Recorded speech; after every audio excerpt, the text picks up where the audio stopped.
लेकिन ये तो हिंदू मुस्लिम का भाईचारा हुआ ना, पत्थरबाजी करना तो भाईचारे की निशानी है। अब पत्थर उठाना शुरू कर दे। कल से जितने 80% मुस्लिम हिंदू हैं वो सब हाथ में पत्थर लेके भाईचारा निभाना शुरू कर दें। लेकिन आप पहले बता, आप एक जर्नलिस्ट हो, ठीक है? दुनिया में पूरे 57% इस्लामिक कंट्री है। किसी भी पूरे इंडिया के जितने सारे जर्नलिस्ट के वो सबको चैलेंज कर रहा हूँ, किसी भी एक कंट्री में जाके इस्लाम के बारे में डिबेट करके दिखाओ। आप वहाँ से नंगा करके हाथ पैर काट के वहाँ से आओगे। ऐसा क्यों है सर? आप तो उन मुस्लिम कंट्री में जाके पूछो ना। इंडिया में सबको भौंकने की आज़ादी है, ठीक? भौंकते रहो भौंकते रहो भौंकते रहो। जब कुछ कार्रवाई बोलो इनोसेंट बॉय है, इनोसेंट बॉय। अबे काहे का इनोसेंट बॉय? हाथ में पत्थर उठाओगे तुम्हारे ऊपर भी बुलडोजर चलेगा या तुम्हारे ऊपर से ही बुलडोजर चला देंगे। पूरे लेकिन योगी को होम मिनिस्टर होना चाहिए, होना चाहिए, होना चाहिए, होना चाहिए। लेकिन ये तो लोग बोलते हैं कि हमें प्रदर्शन करने की आज़ादी है। अबे प्रदर्शन करने की आज़ादी तो हिंदुओं को भी है, तो हिंदू कल से रोड पे निकलना शुरू कर दे। अच्छा, हर जुमे की नमाज के बाद में ही पत्थरबाजी क्यों शुरू होती है? टेररिस्ट खतरा है ना, तो आतंकवादियों से खतरा है। सिर्फ खतरा है तो यहाँ के जो बैठे हुए चंद गद्दार सेकुलरिज्म के चमचे, उनसे खतरा है। जो लेकिन देश तो सेकुलर है सर। यहाँ पे रोटी सेकते रहते हैं। 1990 में कश्मीरी पंडितों का पलायन हुआ था। फिर आज भी डेली चुन चुन के जिस कश्मीरी पंडितों को मारा जा रहा है, उससे यही समझा जाता है कि भाईचारा की अगर बात तुम्हें गांठ मत है तो तुम जाके कश्मीर में बैठ के बात करो। भाईचारे के तुम्हारे भाईचारे पिछवाड़े में डाल के वहीं से भेज देंगे। अच्छा, ये बताइए सोच कहाँ से पैदा होती है? हिंदुओं की आईडी देख के गोली मारना, नमाज के बाद पत्थरबाजी करना, फिर उसके बाद में काफिर बोलना, ये सोच कहाँ से पैदा होती है? ये बताओ भाईचारे का मतलब क्या होता है? भाई कौन? भाईजान? भाईचारे का मतलब यही गंगा जमनी जो तहजीब होती है। चारा कौन? काफिर। काफिर कौन? तो नॉन मुस्लिम है। तो काफिर अगर चारा है तो भाई है, अगर भाई है तो चारा है।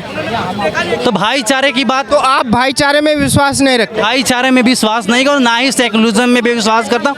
मैं आपसे फिर वो कर रहा हूँ, जितने भी सारे इंडिया के टॉप मोस्ट जर्नलिज्म है वो जाके 57 कंट्री मुस्लिम कंट्री में वहाँ जाके इस्लाम के बारे में डिबेट करके दिखाए, वहाँ के अल्लाह के बारे में गाली दे के दिखाए, फिर वहाँ से अगर जिंदा आ जाए तो मेरा नाम बदल देना।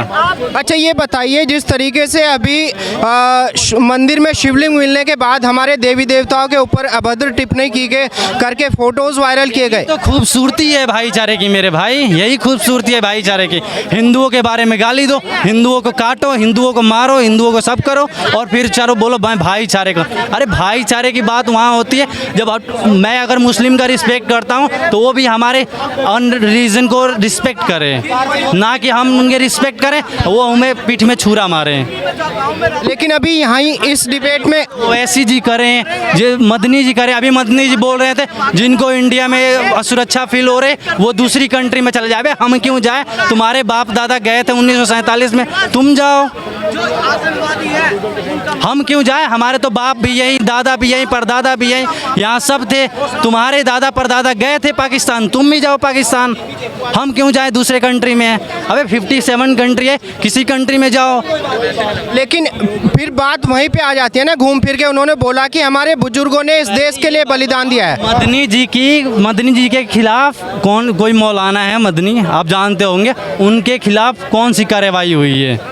अभी देखा था मैंने, न्यूज़ देखा था, नूपुर शर्मा के खिलाफ प्रदर्शन हो रहे हैं। गला काटने की धमकी मिली। नूपुर शर्मा का गला काट देंगे, ये कर देंगे। अबे मदनी जी का भी कोई गला काटो जिसने बोला है कि तुम लोग यहाँ पे डर लग रहा है, तुम लोग चले जाओ। ओवैसी का भाई ने बोला था कि हम 15 करोड़ हैं तो 80 करोड़ पे भारी पड़ेंगे, उसके गला किसने काटा? किसी ने काटा? किसी का एक कार्रवाई हुई उस पे ऊपर? लेकिन हिंदू सहिष्णु है ना। अरे कहाँ की सहिष्णु? 1947 लेके सहिष्णु इसलिए तो 80% पे रुक गया। तो वहाँ सहिष्णु तो वहाँ भी है, पाकिस्तान में भी है, बांग्लादेश में भी है। डेली काटे जा रहे हैं गाजर मूली की तरह, वहाँ भी तो सहिष्णु है। 10% से 2% आ गए, यहाँ पर 15% से 24% पहुँच गए। तो कहाँ सहिष्णु? यहाँ पे मेरे भाई सिर्फ भौंकने की आज़ादी है। भौंकते रहो भौंकते रहो भौंकते रहो। फ्रीडम स्पीच के नाम पे यहाँ पे एकदम नंगा नाच कर रखा है। कुछ भी बोलो बोलो आई एम सॉरी, कुछ भी बोलो आई एम सॉरी। अच्छा, यहीं पे अभी इसी डिबेट में एक बंदे ने ये बोला है कि सबसे पहले भारत में अंग्रेजों के खिलाफ लड़ाई लड़ने वाला इंसान कौन था? औरंगजेब। भगत सिंह कौन था? भगत सिंह कौन था ये बताओ, भगत सिंह कौन था? अरे भगत सिंह हमारे देश कौन है? हम वो तो बता दिया कि मुसलमान लड़े थे। भगत सिंह कौन था जिन्होंने 20 साल की उम्र में फांसी पे चढ़ा था? वो कौन था? भगत सिंह कौन था? अरे भगत सिंह भाई हमारे देश के आइकन हैं जिन्होंने भारत की आज़ादी में लड़ाई लड़ी है। पूछने वाली बात कहाँ पे है? की फांसी हुई, भगत सिंह जी की फांसी हुई लाहौर में, ठीक। पाकिस्तान की जनता कितने % भगत सिंह की फ़ैन है ये बता दो पहले। 1% भी नहीं मिले। लेकिन वो तो अल्लाह के आगे भगत सिंह कहाँ मैटर करेगा यार? अल्लाह ने आज़ादी दिलाई थी या भगत सिंह ने दिलाई थी? भगत सिंह हुए, सुभाष चंद्र बोस, किसी का तो नाम याद रहना चाहिए। तुम कह दोगे कि वो लड़े थे वो लड़े थे। अबे तो जितने सारे इंडियन, जितने सारे सुपर पावर फैक्टर थे जिन्होंने आज़ादी के लिए लड़ा था, उन्हों के नाम पे कुछ नहीं हुआ। उनको बस एक कहीं वो कर दिया, वो कर दिया, वो कर दिया। गांधी जी ने वो देश बांटा, वो कर दिया। गांधी जी सुपर हीरो बन गए, बाकी सब किसी को पता नहीं है। गली गली मोहल्ले में किसी को वो कर रहे हैं जी। इंडिया में रहने वाले को ये नहीं पता कि पृथ्वीराज चौहान कौन है। एक अभी मूवी आई तो है। एक छोटे से बच्चे को उठा के बोलो, उसको पता नहीं, उसको पता चल जाएगा कि टॉम जोरी कौन है, सलमान खान कौन है, शाहरुख खान कौन है, आमिर खान कौन है। लेकिन उसको ये नहीं पता कि महाराणा प्रताप कौन थे, पृथ्वीराज चौहान कौन थे, छत्रपति शिवाजी कौन है, ये नहीं पता है। पूरे देश को सिर्फ बर्बाद किया जा रहा है और कुछ नहीं किया जा रहा है।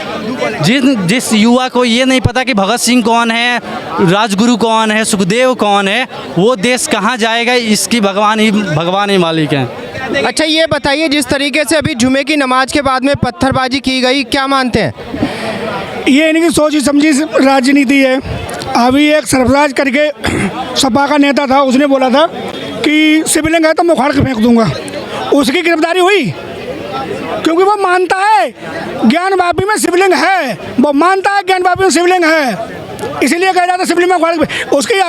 उसके पूर्वज दादे परदादों को देख लो, उसके अल्लाह हो अकबर जितने भी हैं, समझे, तो उनको साथ उड़ा कर गद्दारी थे।